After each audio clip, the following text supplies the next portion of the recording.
Waktu itu Pak Prabowo udah kembang kita udah begini, tek. Katanya kan dipindahkan poskonya.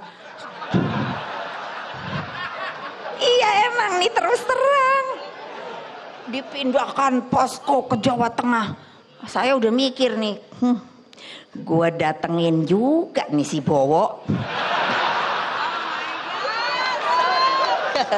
Sorry. Iya dong, jengkel dong. Orang udah tahu itu tempatnya banteng loh. Terus apa? Jadi saya bilang gini aja, Pak Jokowi juga udah begini, Pak. Kayaknya ke Jawa Tengah gimana Bu? Kalem.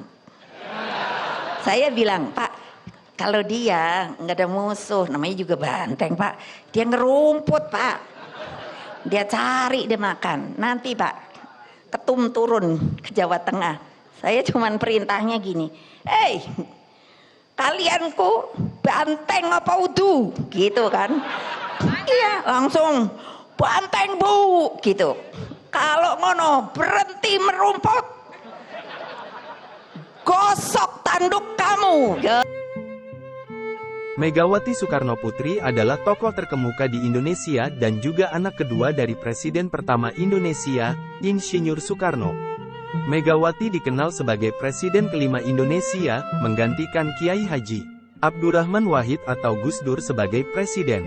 Saat ini, Megawati Soekarnoputri menjabat sebagai Ketua Umum Partai Demokrasi Indonesia Perjuangan, PDIP, salah satu partai terbesar di Indonesia.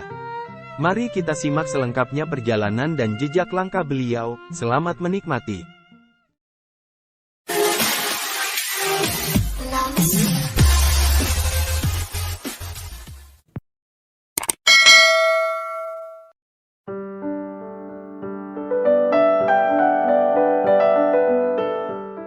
Nama lengkapnya adalah Diah Permata Megawati Setiawati Soekarnoputri, namun lebih akrab dipanggil Megawati Soekarnoputri. Ia lahir di Yogyakarta pada tanggal 23 Januari tahun 1947. Dilihat dari profil dan biografinya, Megawati merupakan putri sulung atau anak kedua dari Presiden pertama RI yang juga proklamator I.R. Soekarno. Ibunya adalah Fatmawati Soekarno. Masa kecil, Megawati menghabiskan masa kecilnya di Istana Negara. Sejak kecil, Megawati memang lincah dan suka bermain bola bersama kakaknya, Guntur. Sebagai seorang gadis muda, Megawati memiliki hobi menari dan sering tampil di depan pejabat asing yang berkunjung ke istana. Pendidikan, Megawati Soekarnoputri dimulai dari SD hingga SMA di Sekolah Cikini, Jakarta. Sementara itu, ia sempat mengikuti kuliah di dua perguruan tinggi, yakni Fakultas Pertanian Universitas Padjadjaran, Bandung pada tahun-tahun 1965 sampai tahun 1967 namun tidak menyelesaikannya. Megawati juga mengambil jurusan psikologi di fakultas yang sama di Universitas Indonesia namun tidak menyelesaikan studinya. Dalam biografi Megawati Soekarnoputri, ia awalnya menikah dengan seorang pilot bernama Surindro Subharso yang bertugas di TNI AU dan memiliki dua putra, yakni Muhammad Prananda dan Muhammad Rizky Pratama. Pada tahun 1970, ketika Surindro bertugas di Indonesia Timur, ia dan pesawatnya hilang. Meskipun upaya pencarian dilakukan, namun tidak berhasil dan akhirnya Surindro dinyatakan meninggal dunia. Pada masa itu, Megawati Soekarnoputri mengalami penderitaan yang luar biasa, apalagi anak-anaknya masih kecil. Namun, penderitaan tersebut tidak berlangsung lama karena 3 tahun kemudian, Megawati menikah dengan Taufik Kiemas, seorang pria asal Ogan Komiring Ulu, Palembang. Kehidupan keluarganya semakin bahagia dengan kehadiran putri mereka yang diberi nama Puan Maharani. Masuk ke dunia politik, meskipun berasal dari keluarga politisi terkemuka, Mbak Mega sebutan akrab pendukungnya tidak terlalu mahir dalam politik. Bahkan, Megawati pernah dianggap sebelah mata oleh rekan dan lawan politiknya. Dia bahkan dianggap sebagai pendatang baru dalam politik, baru pada tahun 1987. Saat itu, Partai Demokrasi Indonesia, PDI, menempatkannya sebagai calon legislatif dari daerah pemilihan Jawa Tengah, untuk meningkatkan suara. Kehadiran Megawati di dunia politik berarti dia melanggar kesepakatan keluarganya untuk tidak terjun ke politik. Namun, dia berhasil menjadi primadona dalam kampanye PDI, meskipun jarang berbicara.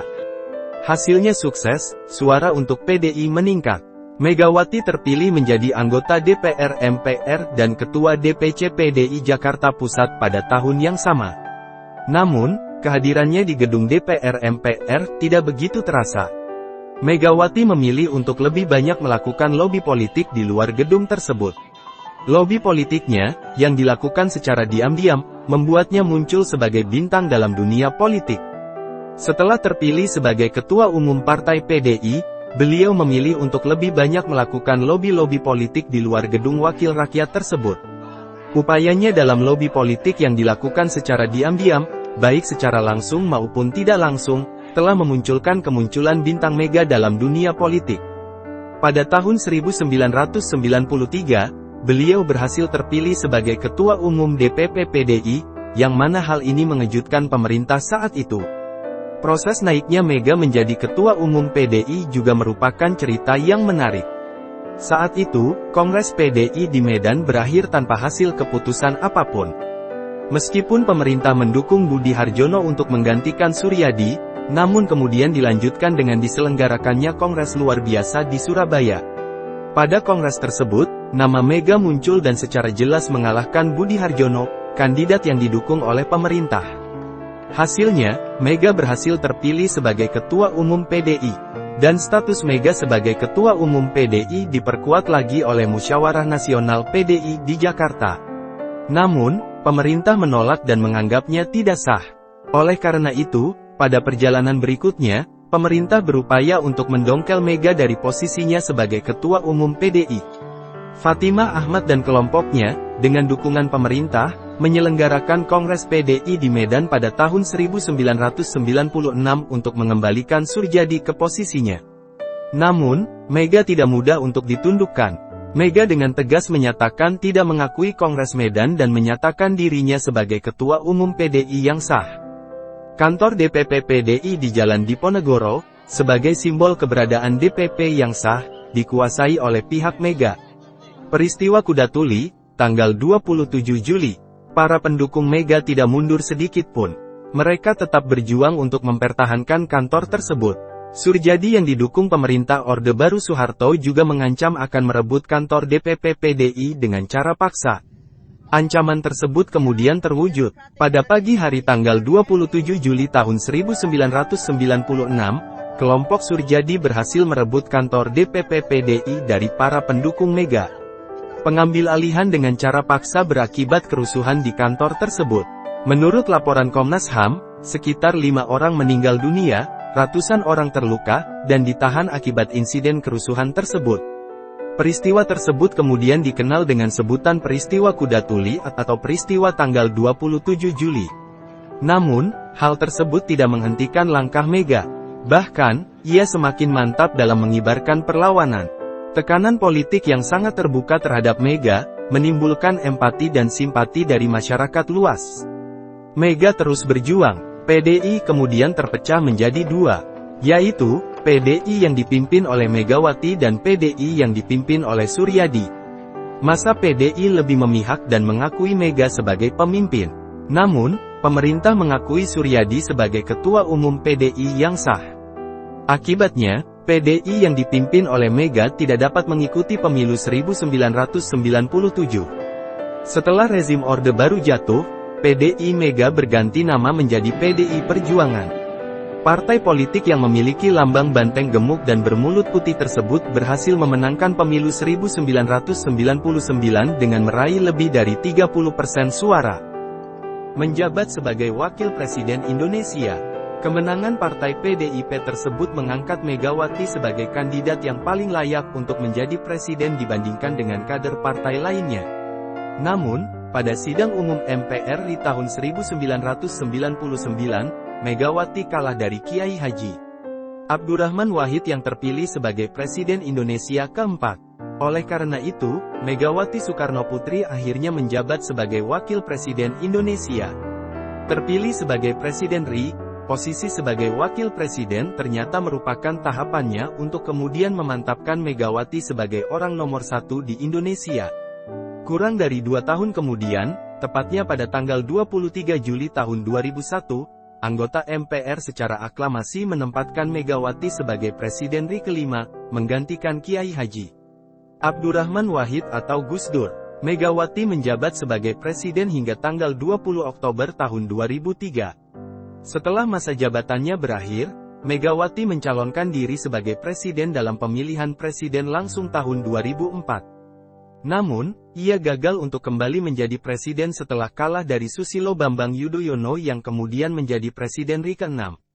Saat ini, Megawati Soekarnoputri menjabat sebagai Ketua Umum Partai PDI Perjuangan. Deretan fakta unik nan nyentrik Megawati. Pertama, menurut penurut sang kakak Muhammad Guntur Soekarnoputra, Megawati ternyata jago bermain bola sewaktu masih kecil. Mega, sapaan Megawati, itu, begitu-begitu jago main bola, loh. Sebagai kakak, saya ngajak dia main, jelasnya, seraya menekankan kemampuan bermain bola Megawati kala itu.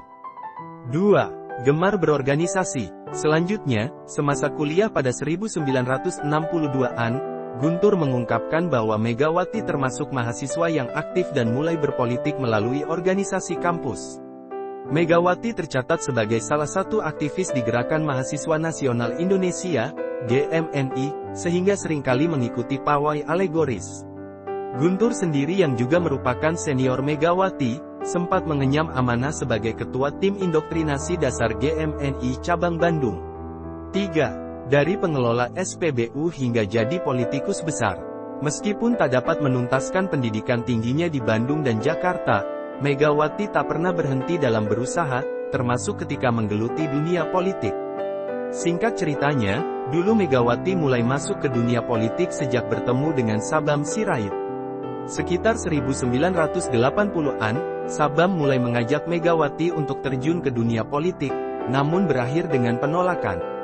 Saat itu, Megawati beserta suaminya Taufik Yemas hanya pengelola SPBU di Jakarta. Hingga akhirnya, Saddam pun berhasil membujuk Megawati melalui suaminya. Pada 1987, Megawati dan adiknya Guru Soekarnoputra lantas bergabung dengan Partai Demokrasi Indonesia, PDI. Bersama PDI, keduanya kemudian mendaftarkan diri sebagai calon anggota DPR. Sejak saat itu, popularitas Megawati di dunia politik kian meroket. 4. Pernah mendaratkan pesawat Hercules. Agus menuturkan, sewaktu membawa terbang pesawat Hercules Alpha 1341 dari Bali ke Madiun, Megawati pernah menjadi kopilotnya. Mas boleh enggak saya duduk di tempat duduk sebelah kanan, sebagai kopilot, ungkap Agus mengulangi permintaan Megawati. Menerima permintaan dari Megawati yang pada masa itu menjabat sebagai presiden, maka Agus tak dapat menolaknya. Akan tetapi, Agus tak pernah menduga bahwa Megawati akan membantunya mengemudikan pesawat Hercules itu hingga mendarat dengan lancar di Lanut Iswahjudi, Madiun, Jawa Timur. Beberapa fakta lelaki yang pernah menjadi pendamping hidup Megawati Soekarnoputri. 1. Surindro Subharso. Tidak ada informasi pasti kapan lahirnya Letnan 1, penerbang Surindro Subharso, suami pertama Megawati ini. Hanya saja, perwira menengah di Angkatan Udara Indonesia itu disebut-sebut berasal dari Sulawesi, sehingga disapa Pacul atau Mas Pacul itu. Keduanya menikah pada Sabtu petang, tanggal 1 Juni tahun 1968 di rumah Fatmawati, Ibunda Megawati di Jalan Sriwijaya, Kebayoran Baru, Jakarta Selatan. Setelah menikah, Megawati memilih tinggal bersama suaminya di Kompleks Angkatan Udara, Madiun, Jawa Timur. Jauh dari hiruk-pikuk politik Jakarta. Dari pernikahan pertamanya ini, Megawati dikarunia 2 anak laki-laki, masing-masing Muhammad Rizky Pramata dan Muhammad Prananda Prabowo. Usia pernikahan mereka tergolong singkat. Saat mengandung Prananda, datang kabar duka. Pesawat Skyvan yang dipiloti suaminya berikut 7 awak penumpang dinyatakan hilang di perairan Biak, Papua pada tanggal 22 Januari tahun 1971, atau sehari sebelum Megawati merayakan ulang tahunnya yang ke-24. Sejak itu, Megawati harus menjadi single parent dalam usia yang sangat muda. 2. Hasan Gamal Ahmed Hasan. Hasan Gamal Ahmed Hasan adalah seorang mantan diplomat Mesir di Indonesia. Kisah asmara Megawati dengan Gamal ini dianggap paling heboh, namun sangat tertutup. Tak banyak teman dekat Bu Mega yang bersedia membagi cerita tentang hubungan asmara mereka ini. Informasi yang dilansir Detik, Megawati dan Hasan Gamal menikah pada tanggal 27 Juni tahun 1972 di Sukabumi. Kabar pernikahan ini menyebar cepat karena sebuah iklan kecil di sebuah koran terbitan ibu kota, telah menikah. Hasan Gamal AH dengan Ni. Megawati Soekarnoputri pada tanggal 27 Juni tahun 1972 di Sukabumi. Kabarnya, Khalil Faturrahman dari Kantor Urusan Agama Sukabumi yang menikahkan mereka. 3. Taufik Kiemas. Setelah pernikahan, terlarang, dengan diplomat asal Mesir itu kandas di tengah jalan, Megawati pun menikah lagi untuk ketiga kalinya pada tanggal 25 Maret tahun 1973. Di Panti Perwira, sekarang Geraha Marinir, di Jalan Prapatan, Mampang, Jakarta Selatan, Taufik Kiemas mengucapkan janji sehidup semati dengan Megawati dan resmi menjadi suami Megawati yang ketiga. Dari pernikahan dengan aktivis Gerakan Mahasiswa Nasional Indonesia, GMNI, asal Palembang ini, Megawati dikarunia seorang putri, Puan Maharani. Taufik Kiemas yang dikenal dekat dengan kakak Megawati, Guntur Soekarnoputra, merupakan politisi senior PDIP. Gaya berpolitiknya sangat luwes dan ahli lobi. Dia pula yang dulu menyindir Susilo Bambang Yudhoyono sebagai jenderal kekanak-kanakan. Itulah 3 fakta mantan suami Megawati Soekarnoputri, seorang tokoh politik perempuan yang sangat berpengaruh di Indonesia. Demikian jejak langkah Megawati Soekarnoputri, semoga bermanfaat untuk generasi sekarang dan yang akan datang.